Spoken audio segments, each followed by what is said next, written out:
You are my God,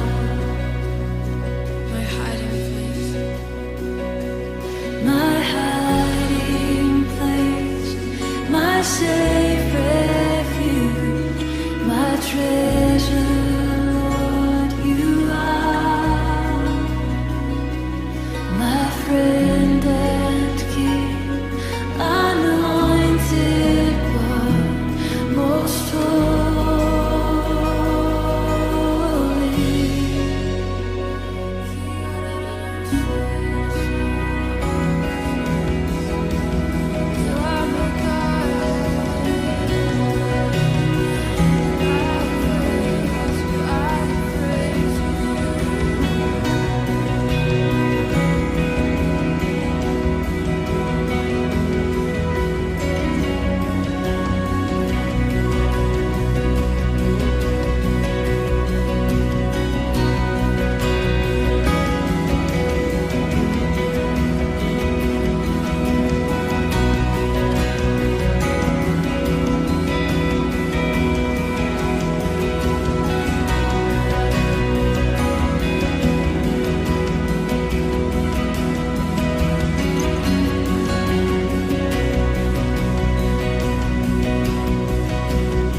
I was scared of most things, I'd say.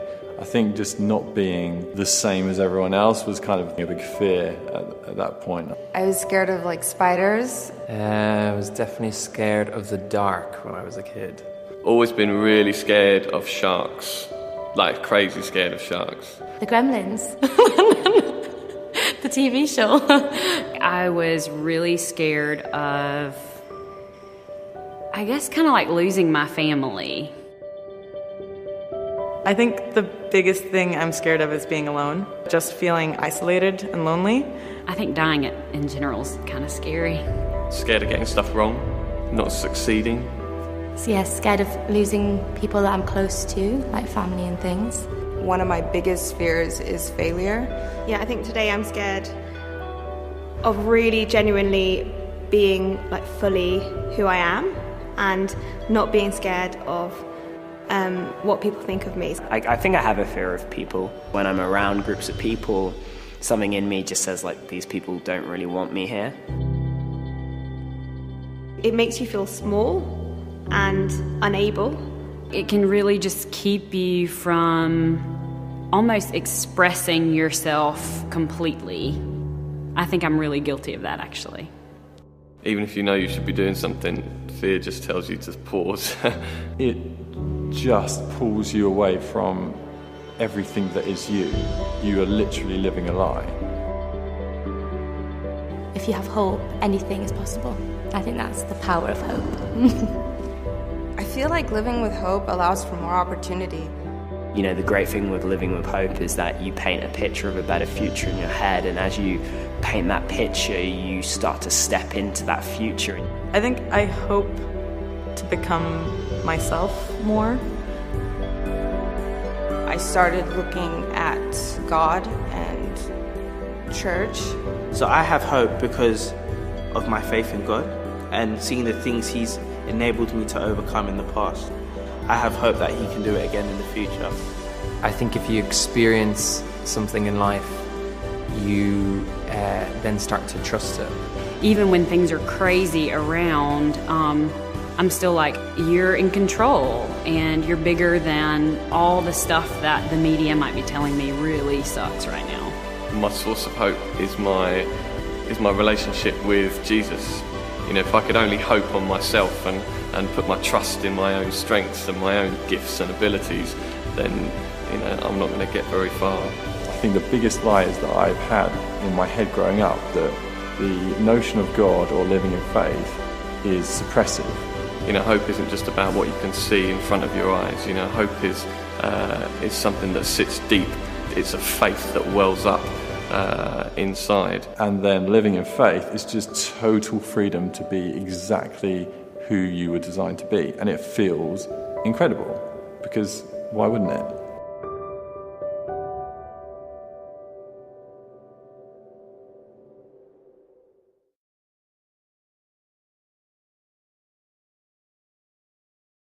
I was straight-lined, I mean totally straight-lined, out of my body, dead for an hour and a half.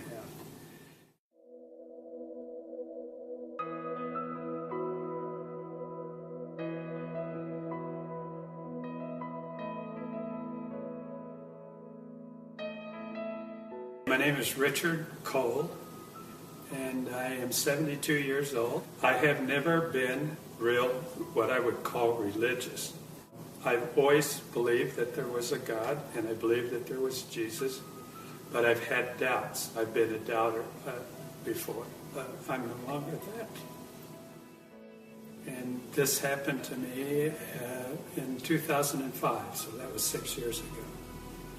And so how it came about was that I was on my way to Monterey. I go up there every year for the historic car races. While I was stopped at the stoplight, I had a pain that started in my jaw, right in the mandibular area, went down my jawbone, down my carotid artery, and into my chest. I said, "Oh, this is strange." My friend and his wife said, "What's wrong with you? You don't look very good. What's your symptoms?" I said, "Well, my hands feel a little sweaty and I feel a little clammy." I said, "I don't know what's going on." He says, "I'm going to take you to the hospital." I said, "Oh, I'll be okay. I'll go home and take an aspirin. This will be done with." He says, "No, we're going right now." So we went in, and they put me on a gurney because there was no room in the emergency room. My blood pressure was extremely high, and they gave me a couple of shots right away to try and get my blood pressure down. And then I went right into the x-ray room, and they gave me some x-rays, and came back in a little while, and Steve, the doctor, a friend of mine, says, "You have a serious problem." And I said, "Oh, really?" And he says, "Yes." He says, "You have an aneurysm, but what's worse, it's split, and I think you're bleeding internally." 5 o'clock the next morning, I was in the the ready room, rather, at Cottage Hospital. Anesthesiologist came in and says, "Well, I'm going to, give you a shot right now, and then you're going to go off to sleep." I said, "Okay." I said, "Is the doctor here yet?" "Yeah, he's here." So I asked to see him. I said, "Okay, what are you guys going to do to me?" And he says, "What we have to do is cool you down to a real low temperature, and when we do that, it'll be just like chopping a hole in Lake Michigan in the ice in the middle of the winter. Everything's going to stop. Your brain's going to stop, and your heart will stop." I said, "Well, I've never heard of that before, and I read a lot." And he says, "We usually don't tell our patients what we're going to do to them, or else they'd run down the hall dragging the IV behind them. They told me when I went in that I'd have about a 50-50 chance of making it. I found out later with that kind of operation where they take your heart out, you have a 10% chance of survivability." So the anesthesiologist put the IV in. I went off to sleep right away, and they start rolling me down the hall to the operating room. And then I realized that I was still conscious and I wasn't under yet. It was like I was for a little bit, but then I was awake again. And I saw them roll me into the operating room. And so I wanted to tell the doctors that, "Hey, you got to give me some more of whatever it was you gave me because I'm not out yet." But I couldn't speak. I didn't have any pain or anything like that. I just could not open my mouth and get the words out, even though I tried very hard to tell them that I was still conscious. So I'm laying on the table, and there are 3 doctors standing over me and 2 nurses, and they all have their gowns on, their masks on and everything. They're ready to go. And I heard the doctor ask the nurse for the scalpel, and she got it, and she started to open me up from right here down to here. He did. Opened me up like that. And then they got an electric saw out and started cutting my breastbone open. And then I saw them go down and start to take my heart out, and then everything went black. But I was still conscious, but I couldn't see anything. And it was like a heavy black fog, and I'm just standing there looking around. I couldn't figure out what to do next or what was going to happen next. Right then, 2 beams of light came over my right shoulder, so I started to turn around and look over my shoulder to see where it was coming from. And then I heard a voice. And the voice was very authoritative, not loud, but he says, "Don't turn around." And I'm thinking, well, why not? And he says, "Don't turn around, because if you see my face, you'll have to stay here." And he says, "Now, that'll be okay if you stay here, but I have a job for you, and if you disobey me, I won't be happy." And he says, "You don't want to see me unhappy." So I said, "Yeah, well, okay, I better pay attention and do what he says." And then I said, "I know who you are." He said, "Oh, you do?" And I said, "Yeah."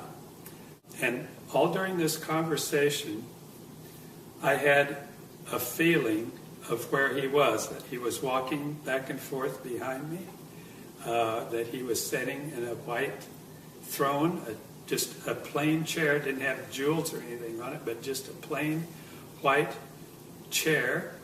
And I could just feel that, and I don't know why. That's what I was feeling. The next thing that happened is he said, "Do you have any more questions before you leave?" I said, I got to think about this. And I thought, I was thinking really hard, what am I going to ask God? Couldn't think of anything. I wanted to be really smart enough to ask him something very pertinent. And so I said, well, I'm going to have to revert to an old cliche. What's the meaning of life? And he starts laughing again. I said, what's so funny now? And he says, well, I don't know why, but a lot of people ask me that question. And it's really real simple. But I tell you what, when you come back, we'll sit down. You can ask me all the questions that you ever will have. I'll answer them for you. So I said, okay. He says, okay, it's time for you to go back. And I turned around. I'm sorry, but he put his arms around me. He put his arms around me. And it was a feeling that I can't explain. It was unconditional love, but it was words. I can't tell you the words. And I'm sorry, but I always act like this because I can feel it again. So,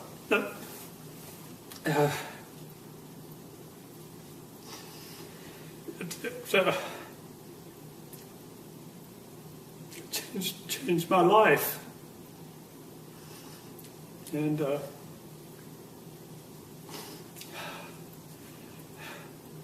next thing I heard was the nurse was saying,